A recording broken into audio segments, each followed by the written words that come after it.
show of hands, who voted for Donald Trump in 2016? Raise your hand. 2. So let me focus on you. 2. Are you planning to vote for Donald Trump in 2020? Well, I haven't made up my mind yet whether I was going to vote for him or not. I am leaning more towards him than I am the other candidates right now.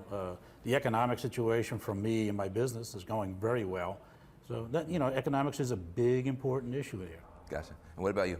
Yeah, I am. All this far left talk is kind of scaring me when it comes to the border. So let's just address the elephant in the room. You're like a young black dude with tattoos and stuff. Why do you support Donald Trump given some of his racially inflammatory rhetoric? Yeah, well, I think so. Look, I mean, I was raised in a conservative family, and I'm in business. I'm a business consultant, and business is great. I don't want to lose that, and I know that, a lot of the rhetoric that comes out of the White House off Twitter is concerning, but putting personal feelings aside, I think that we're having a great economic boom. I mean, people are risking their lives to come here. How do you size up this whole thing where President Trump comes out and says to these women, go back to whatever country you came from? It's a man in desperation. He's desperate. Desperate what? To be president, the only person he cares about is himself. He rode in on the coattails of Obama. If you think it was any other thing, you believe in the Easter Bunny and Santa Claus. That's the way I see it. I don't believe in the Easter Bunny or Santa Claus.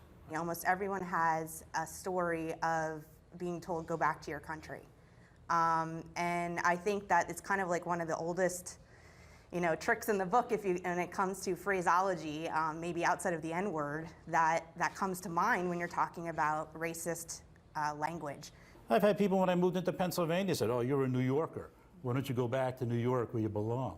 Well, those are just human emotion remarks, and people are frustrated. And they are frustrated, and he's frustrated from the very beginning. They have attacked him, his family, his wife, his kids. It's disgusting. It really is. I just go back to values. I value treating people with dignity, and if there's anything that is incongruent with those values, then I'm not for that. And so I'm not going to put profit over my values. You putting your profit over your values? That would be a yes. Look, I That think would be a yes. I think that this go back comment hit a lot of us that support him. It hit a lot of us in the gut, and I think that the president is putting a lot of us in a very precarious situation. I think the president has a base, and he has a far right-wing base, and there's a lot of white nationalists, a lot of racists, a lot of anti-Semites in that base.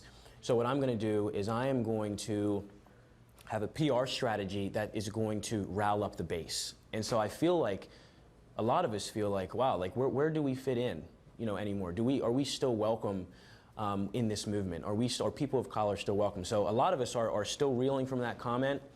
And I will tell you, a lot of my friends that are black conservatives, a lot of them have jumped off the Trump train. They've gone over to Kamala Harris's side. They've got involved in her campaign, and also Joe Biden's, certainly here in the Commonwealth of Pennsylvania.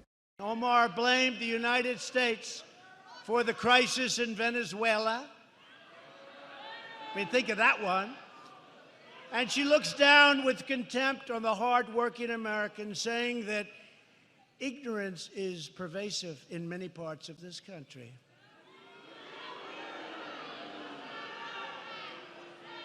And obviously and importantly, Omar has a history of launching vicious anti-Semitic screeds.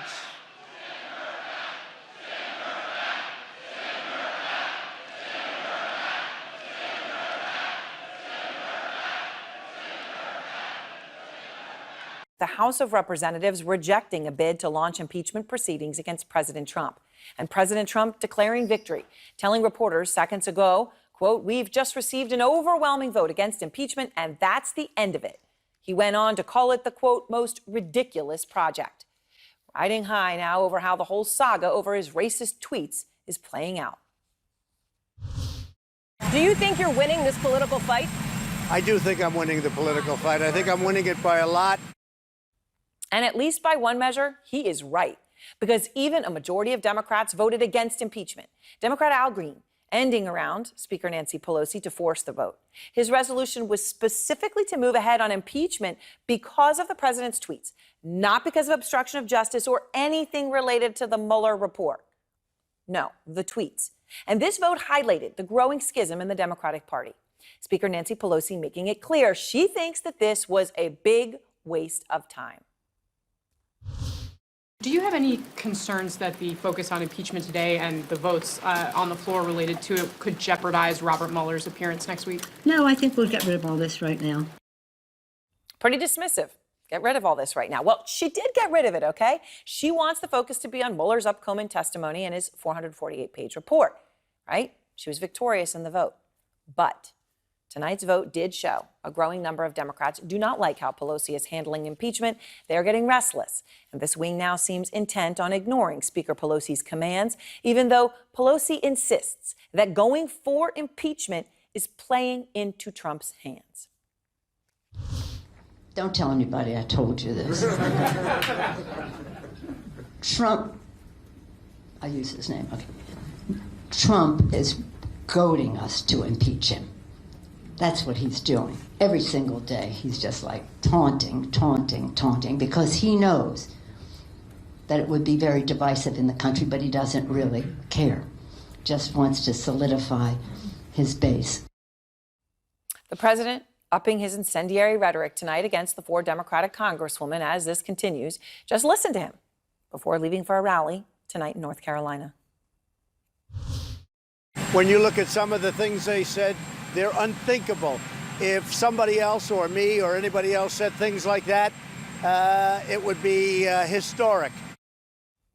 So look, the president doubling down, tripling down, and sending more and more Democrats to take on Speaker Pelosi, forcing her to try to stuff the impeachment genie back into the bottle.